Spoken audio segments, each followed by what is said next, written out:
Today we're going to talk about end of year renovations and late season lawn care. Are you watching this thinking, I've missed the boat on overseeding, what am I going to do? Well, today I'm going to talk through the pros and cons on overseeding your lawn later on in the year, and we're going to see whether or not it's a myth or not. Let's go.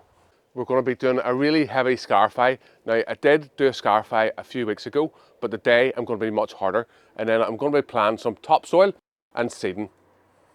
Before we begin, I have to say, the advice I give in this video, you do it at your own risk.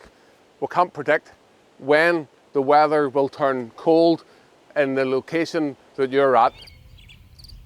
One of the best reasons for overseeding later on in the year is the fact that there's less competition. What do I mean by that? We've got a weed here, we've got a dandelion in the lawn. Now, the dandelions and the rest of the lawn are all growing slower. That means that the new grass seed coming up has got less competition as it starts to grow. Before you start your renovation project, it's important that you cut your lawn. We cut it last night, so we're not going to have to. If you want to sculpt your lawn, you can, but I never do. So look, let's get on with the renovation. Come on, Bella. Come on, Bella.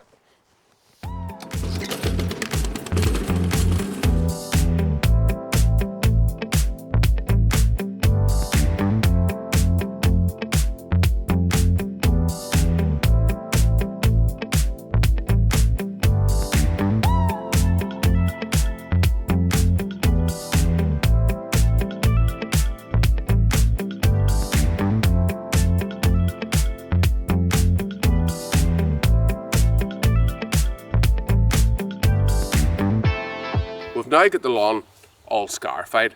If this was your own lawn, then chances are there's going to be more comes out of it. My lawn, we scarified it a few weeks ago and we do some regular verticutting, so there's not just as much as what you would typically expect out of most lawns. So your lawn will look different to this lawn. Can you overseed this late in the year, and what happens? Although the ambient temperature can be lower, as long as the ground temperature is in double figures, then the grass seed will still grow and germinate. For us guys here in the UK, America, Australia, wherever you are. So the likes of Kentucky bluegrass, fescue and rise. A tool that you'll often see me using in my videos is one of these rakes, and they're really good because they flick the grass up, and I'm going to show you this in action now.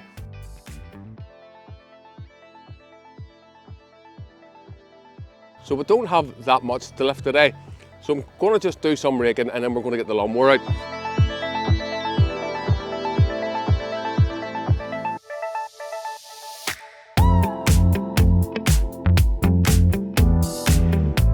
So I've done the raking, let's do a faster method.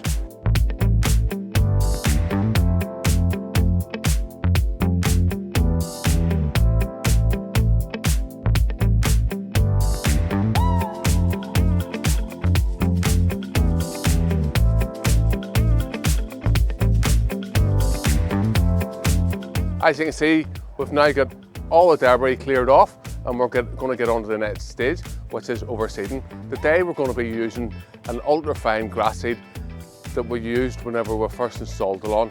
That's a dwarf rye and a fescue.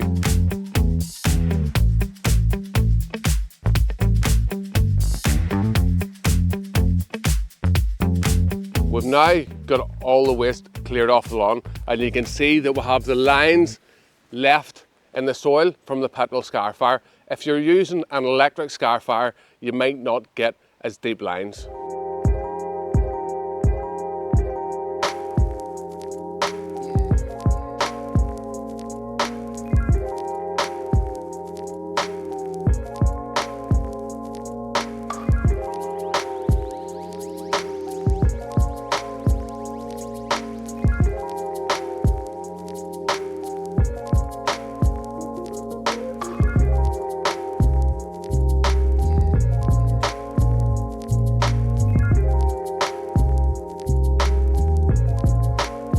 As we get further into autumn and into winter, photosynthesis decreases, and that means less light. You can even see it here in my garden.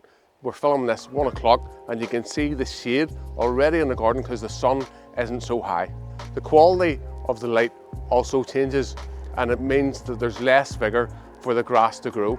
But that also works in our favour because the grass and the weeds don't grow at the same rate as well. So whenever we seed into it, there's less competition. Now, another key thing whenever you're overseeding later on in the autumn and winter is fertiliser, but we're going to talk more about that after we get the compost down the lawn. So let's do that now.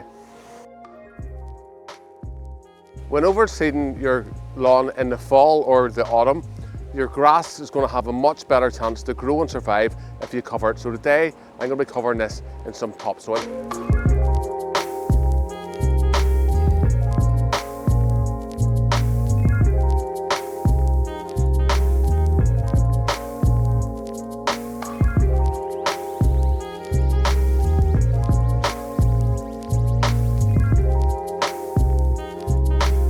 So there you can see we've got a light dusting of compost across the entire lawn. Now our next step is to get something just to rub this in, and we're going to use the drag mat for that. And I'm going to show you my homemade drag mat that I made for under £40 now.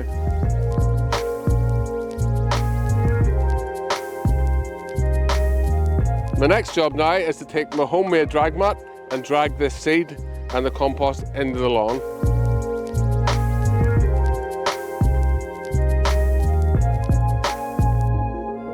Now for this task, you can also use a lawnlet or the back of a rake.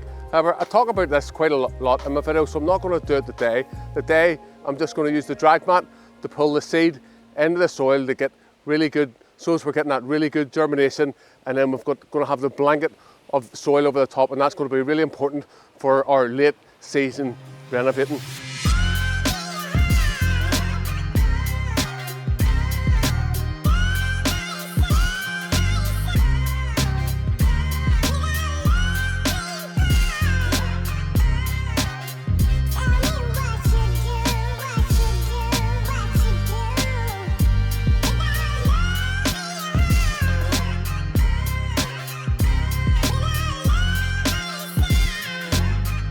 The next piece of the puzzle is we're going to put the fertilisers on, but we'll have to have a talk.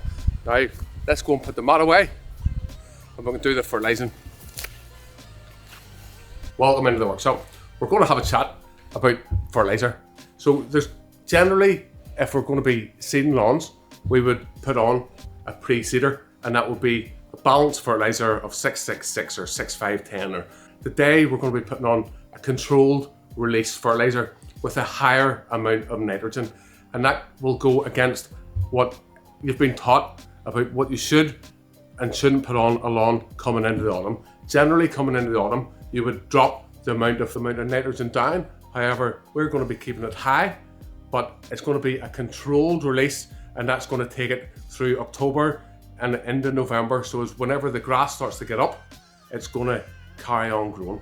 So a lot of you are going to be asking me the fertiliser I'm going to be using. I'm going to be using this stuff here, the CRF Mini. Now, this typically wouldn't be known as a pre-seeder fertiliser. Usually with pre-seeder fertilisers, you have a lower NPK. However, this is a controlled, slow release fertiliser, and it's going to give really good stress control. It's going to mean as well, as the seeds start to grow, there's going to be nitrogen there for the next at least 8 weeks, because this is a controlled release fertiliser. It's 40% coated. It's going to take a long time for that nitrogen just to get down into the soil and to make sure that the new seeds really are well looked after.